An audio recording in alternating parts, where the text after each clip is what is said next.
Bone dry beer for the lady, of course. Oh, thank you. Well, You told me anybody who wanted to could be Jesus. If you I wanted told you that? Yeah, you told me that. All right, well, pick up on it then.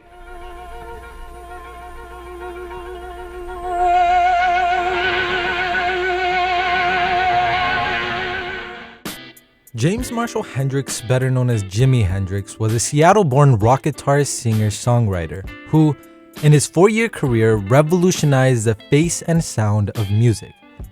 From 1962 to 1970, he released 3 studio albums, which cemented him as one of the most influential and most celebrated musicians of the 20th century.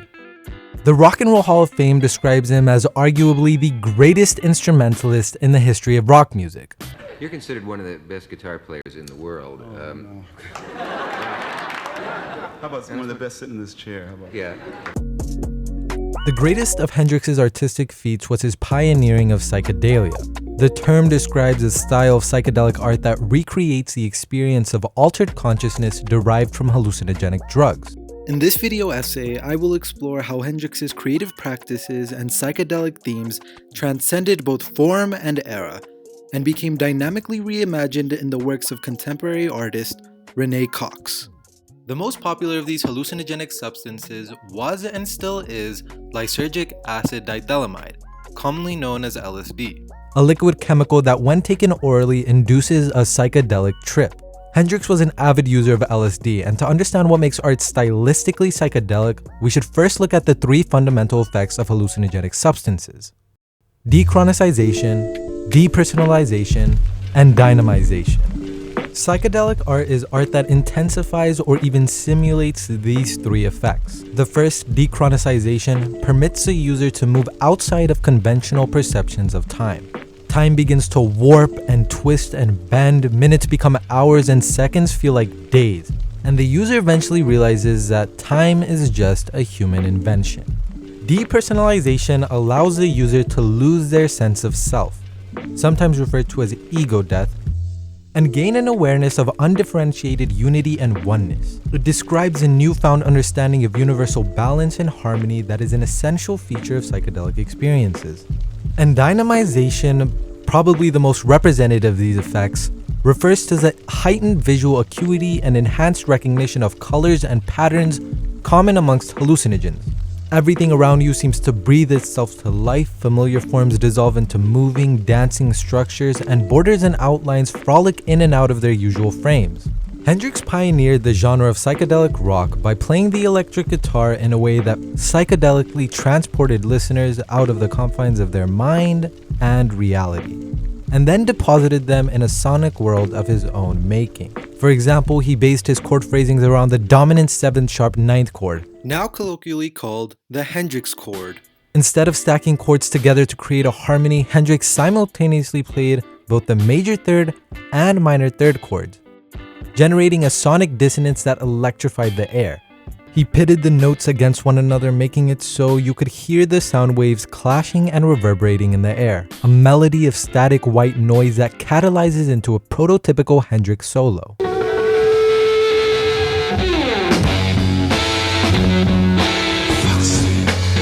Hendrix employed this strategy of controlled chaos often. He used a technique called bends, in which he would push a string off its usual track, bending it to change the note's pitch.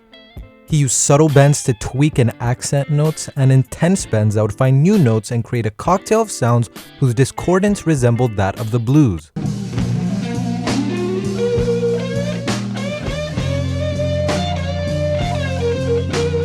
Combined with other unconventional skills and techniques like fretting the guitar with his thumb and performing incredibly fast runs, Hendrix created soundscapes that teleported listeners to different dimensions of Hendrix's imagination. And as his hold on music and culture strengthened, so did his mark on the world of fashion.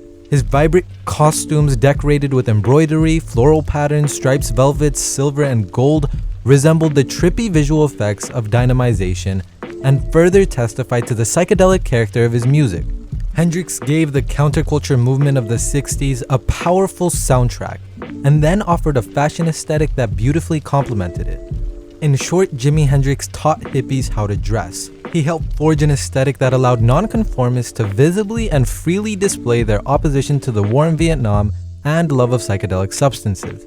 But more importantly, Hendrix created an aesthetic that undermined the binary of race.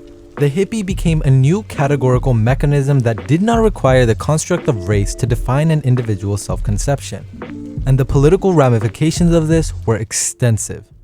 Because, like everything else in the 60s, Hendrix, his clothing, and his art were most definitely political. The culmination of Hendrix's political and psychedelic artistry was demonstrated at Woodstock, a 1969 music festival billed as 3 days of peace and music.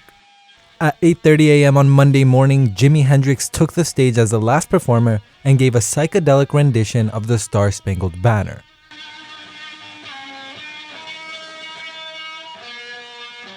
Hendrix's use of feedback and distortion recreated the sound of dive bombs, rockets, and explosions. His exceptional instrumentalism brought the sound of warfare to a peace festival and reminded the 40,000 in attendance that an imperial war was being sanctioned by their government 8,000 miles away in Vietnam. Wearing a red bandana, blue beaded white leather jacket, and denim blue bell-bottoms, the image of Hendrix adorned in red, white, and blue, beautifully yet solemnly playing the US national anthem, shocked the world.